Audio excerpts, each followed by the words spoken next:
দুপুরবেলা বিয়েবাড়িতে যাওয়া, এটা যে একটা কি ট্রাভেলসাম, কিন্তু যেতে তো হয়, দায়িত্ব বলে কথা, দায়িত্ব তো নিতেই হবে।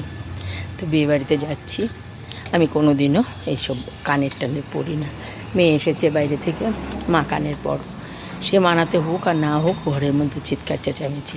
তো ওইখানেই বলছি, অনেক দিন পরে ছেলে মেয়ে যখন বাড়িতে আসে না, ওদের মনে কষ্ট দিতে ইচ্ছা করে না। আর এখানেই মা বাবা যতদিন থাকে, তাই অনেক আগে মা চলে গেছে জানেন। তো মার ভালোবাসাটা পাইনি, যখন নিজে মা হয়ে গেছি তখন মনে হয় যখন ছেলেমেয়েরা কাছে আসে তখন ওদেরকে একটু ভালোবাসি, ওদের কথা শুনি। এইটাই বলছিলাম যে কানের দুলটা পড়তে গেলে আমার হাজব্যান্ড বলতে তুমি তো এমন পড়ো না। আমি না, ও দিচ্ছে, বারবার এনেছে, তো ওদের চয়েস মতো। যাই হোক, এখন তো আর ওই চয়েসটা বিশেষ একটা থাকে না, তবে মানানসই হতে হবে, খুব একটা বিশ্রীও লাগছে না, পরে নিলাম। চলুন বিয়ে বাড়ি গিয়ে আসি।